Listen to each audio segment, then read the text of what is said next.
Everyone, welcome back to new Pathshala. I hope आप सब अच्छे होंगे। आज हम बात करेंगे यूनिट नंबर 6 की फंडामेंटल ड्यूटीज। सो फंडामेंटल ड्यूटीज जो है रिलेटेड है सिटीजन्स से, जितने भी भारत देश के नागरिक हैं उन सबसे। तो फंडामेंटल ड्यूटीज हमारे कॉन्स्टिट्यूशन का पार्ट है, जहाँ पे हमें नागरिकों को कुछ ड्यूटीज बताई गई हैं कि ये ड्यूटीज हैं जो हर एक सिटीजन को फॉलो करनी चाहिए। फंडामेंटल ड्यूटीज क्या है? फंडामेंटल ड्यूटीज बेसिक रिस्पॉन्सिबिलिटीज हैं हर एक इंडिविजुअल की, जो भी इंडिया में रह रहा है, सिटीजन है यहाँ का, सभी को फॉलो करनी चाहिए। ओके, नेक्स्ट की जो फंडामेंटल ड्यूटीज हैं ये सिटीजन को रिमाइंड कराती हैं कि जैसे हमें फंडामेंटल राइट्स दिए गए हैं कि हम स्टेट को चैलेंज कर सकते हैं through our fundamental rights, protection दिया गया है, एज वेल एज उसी के साथ साथ हमारी कुछ ड्यूटीज़ भी हैं अपनी स्टेट के प्रति, वो हमें निभानी चाहिए। कॉन्स्टिट्यूशन के प्रति हमारी ड्यूटीज़ हैं, नेशन के, हमारे देश के प्रति, सोसाइटी के प्रति, इन्वायरमेंट के प्रति, as well as other citizen के प्रति। सिंपल डेफिनेशन में हम कहें अगर फंडामेंटल ड्यूटीज़ को, तो fundamental duties equals to constitutional responsibility of citizen. अब कॉन्स्टिट्यूशन से कैसे ये कनेक्शन है, अब हम ये जानते हैं कौन से आर्टिकल में है, ये क्या क्या फंडामेंटल ड्यूटीज़ हैं, कितनी हैं, ये सब चीज़ें हम जानेंगे। तो पहला फंडामेंटल ड्यूटीज़ मेंशन है part 4A of the constitution under article 51A। अब ए लगा हुआ है, डैट मीन्स इसको अमेंडमेंट के थ्रू जोड़ा गया है, संशोधन करके जोड़ा गया है। तो आर्टिकल 51A में आती है हमारी सारी फंडामेंटल ड्यूटीज़।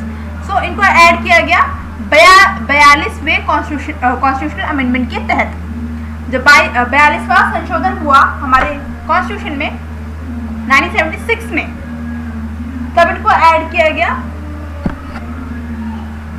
लेटर ऑन ये 11 बन गई। पहले ये कितनी थी? ओरिजिनली 10 फंडामेंटल ड्यूटीज हुआ करती थी पहले, बट 42nd कॉन्स्टिट्यूशनल अमेंडमेंट के बाद 11वीं फंडामेंटल ड्यूटी को भी जोड़ दिया गया। और अब टोटल आज के टाइम में कितनी फंडामेंटल ड्यूटीज है हमारे पास? 11। वन बाय वन हम देखेंगे कौन कौन सी है। फर्स्ट है रिस्पेक्ट द कॉन्स्टिट्यूशन, यानी जो हमारा soul and heart of the country है कॉन्स्टिट्यूशन, उसकी रिस्पेक्ट करना। कॉन्स्टिट्यूशन के साथ साथ अपने नेशनल फ्लैग, नेशनल एंथम की रिस्पेक्ट करना।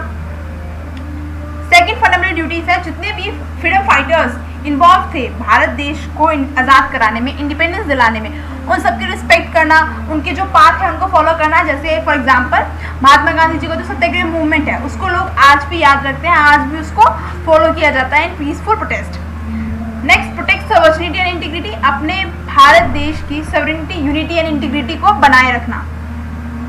Fourth is defend the country, कभी अपने जो देश के लिए अगर ज़रूरत पड़े तो नेशनल सर्विस में अपनी ड्यूटी देना, ये हमारी फंडामेंटल ड्यूटी है। फॉर एग्जांपल अगर कभी इन फ्यूचर इंडिया का वॉर होता है किसी भी कंट्री के साथ और शॉर्टेज हो जाती है सोल्जर्स की, तो ये हमारी 4th नंबर पे फंडामेंटल ड्यूटी बनती है कि हम अपनी कंट्री को डिफेंड करने के लिए फ्रंट फुट पे रहें।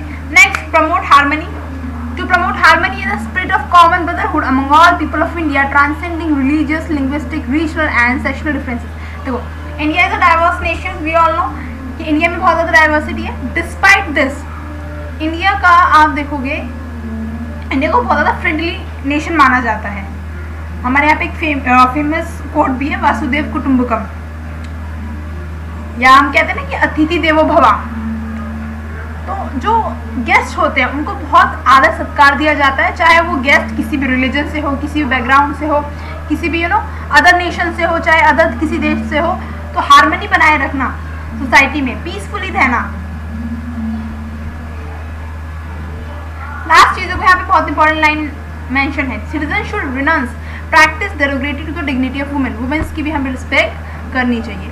Next, preserve India's cultural heritage, यानी हमारे जितना भी कल्चरल हेरिटेज है उसको प्रिजर्व करके रखना। जैसे ताजमहल हुआ, जितने भी मॉन्यूमेंट्स हुए, आर्ट में जो कल्चर है, मंडाला आर्ट है, मधुबनी पेंटिंग्स हैं, सॉन्ग्स हैं, फोक सॉन्ग्स हैं, इन सबको प्रिजर्व करके रखना। ऐसा नहीं कि हम अपनी जो पुरानी जो जनरेशनल चीज़ें हम करते हुए आ रहे हैं, जनरेशन टू जनरेशन, उन चीज़ों को हम बिल्कुल ख़त्म कर दें। जैसे अब हम देख भी रहे हैं कि फुल जो ऑल ओवर द वर्ल्ड है, सब लोग वेस्ट को जो है फॉलो करना चाहते हैं, क्योंकि वेस्ट डेवलप हो चुका है, वेस्ट कंट्रीज मोस्टली डेवलप्ड हैं, डेवलप्ड नेशंस हैं, वहाँ पे काफ़ी ज़्यादा अच्छी तरक्की है, तो उनका रहन सहन का तरीका, उनके पहनने का तरीका कॉपी कर रहे हैं other countries. Next is 7th बात करता है आप अपने आसपास के वातावरण को प्रोटेक्ट करना, forest, lakes, river, wildlife को प्रोटेक्ट करना। देखो आसपास हमें सफाई रखनी चाहिए, जो प्लास्टिक्स कचरा वगैरह है उनको सिर्फ डस्टबिन में ही फेंकना चाहिए, और हो सके तो जो प्लास्टिक्स है जिसको आप देख सकते हो उनको डस्टबिन में न डालें। जैसे मैं बहुत से लोग क्या कहते हैं कैन पे फेंक दी, उनको करेक्ट करना चाहिए rather than throwing. Next develop scientific temper. 8 बात करता है, 8 फंडामेंटल ड्यूटी हमारी बात करती है डेवलप साइंटिफिक टेम्पर, यानी कि अपना माइंड का जो डेवलपमेंट है, humanism, spirit of inquiry, spirit of reform. यानी ऐसा नहीं है कि हम किसी की एक तरीके से क्रिटिकल थिंकिंग जो होती है ना, मान लो अगर गवर्नमेंट कुछ ऐसे स्टेप्स ले रही है कि हमें करप्शन दिख रहा है, हमें दिख रहा है कि सामने वाले के साथ गलत हो रहा है, तो हमेशा एक स्पिरिट ऑफ इंक्वायरी, रिफॉर्म कि इस चीज़ में बदलाव आना चाहिए। जैसे अभी आपने सीजेपी प्रोटेस्ट देखा, या बिहार में जो प्रोटेस्ट हो रहे हैं, झारखंड में जो प्रोटेस्ट हो रहे हैं, तो ये सब क्या दिखाते हैं कि हमारे हिंदुस्तान की जो यूथ हो या जो जितने भी सिटीजन्स हैं, सब में यू नो साइंटिफिक टेम्पर है, सोचने समझने की क्षमता है। प्रोटेक्ट नंबर कह रही हूँ, sorry, fundamental duty number 9, protect public property. Public property क्या हो गई, पार्क हो गई जैसे, या गवर्नमेंट जो बनाती है जो सब लोगों के लिए है, नॉट फॉर इंडिविजुअल लेवल पे, तो उन सब चीज़ों को प्रोटेक्ट करना। ऐसा नहीं है कि हम कहीं जा रहे हैं तो वहाँ पे कचरा फैला के आएंगे या फिर कुछ ऐसी एक्टिविटी करेंगे जिससे वो प्रॉपर्टी हार्म हो। Next, strive for excellence, to strive toward excellence in individual collective activities so that the nation continuously rise to high level of achievement. Individual level पे हमें अपना बेस्ट देना चाहिए, हमेशा लाइफ के अंदर नई नई चीज़ें सीखनी चाहिए, और अपने देश की जीडीपी में, अपने देश को आगे बढ़ाने में कंट्रीब्यूशन हमें देना चाहिए। अब देखो ऐसा नहीं है कि अगर आप आर्मी ज्वाइन करोगे तभी आप अपने देश के लिए कंट्रीब्यूशन दे रहे हो, नहीं, आप अपने आसपास के एनवायरनमेंट को साफ रख के, अपनी एक प्रॉपर जॉब करके भी जीडीपी में कंट्रीब्यूशन दे सकते हो, अपने देश के लिए कंट्रीब्यूशन दे सकते हो।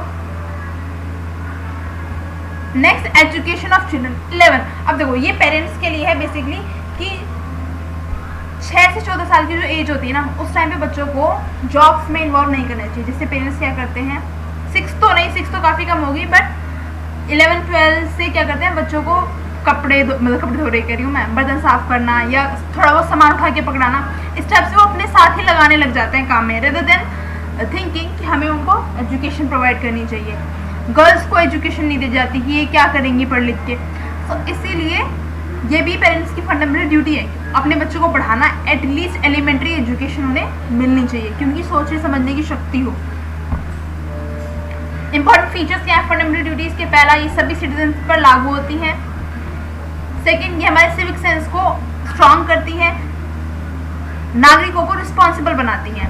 थर्ड, नॉन जस्टिसेबल है, मतलब अगर ऐसा होता है कि कोई फॉलो नहीं कर रहा चीज़ों को, जो फंडामेंटल ड्यूटीज़ है उनमें से कुछ ड्यूटीज़ ऐसी है उनको अगर आप नहीं फॉलो करोगे तो आप पे कोई कार्रवाई नहीं होगी, बट कुछ ड्यूटीज़ ऐसी हैं अगर आप उनको नहीं फॉलो करोगे तो हो सकता है आप पे एक्शंस हो सकते हैं, पॉसिबली फाइन चार्ज हो सकता है। जैसे बहुत से लोग क्या करते हैं, अगर आप नेशनल फ्लैग की अपने डिसरिस्पेक्ट करोगे और आपके खिलाफ कंप्लेंट कर दी गई तो आप पे एक्शन होगा। Fifth is complement fundamental rights. तो फंडामेंटल राइट्स और फंडामेंटल ड्यूटीज दोनों आपस में कनेक्टेड है। राइट्स क्या है, राइट्स वो हैं जिनको एक सिटीजन, एक नागरिक क्लेम कर सकता है कि भाई ये मेरे अधिकार हैं और मेरे अधिकारों का हनन किया जा रहा है या मेरे अधिकार मुझसे छीने जा रहे हैं, तो वो कोर्ट में जा सकता है। ड्यूटीज क्या है, जो सिटीजन को निभानी है अपने देश के प्रति। इंपॉर्टेंस क्या है, अब क्यों ज़रूरी है फंडामेंटल ड्यूटीज, क्यों ये डाली गई कॉन्स्टिट्यूशन में, कुछ ना कुछ तो सोचा होगा हमारे कॉन्स्टिट्यूशन मेकर्स ने, कॉन्स्टिट्यूशन असेंबली ने। तो पहले चीज़, लोगों में अपने देश के प्रति देशभक्ति रहे कि हमें अपने फ्लैग को रिस्पेक्ट करना है, अपने नेशनल एंथम को रिस्पेक्ट करना है, अपने देश को साफ रखना है।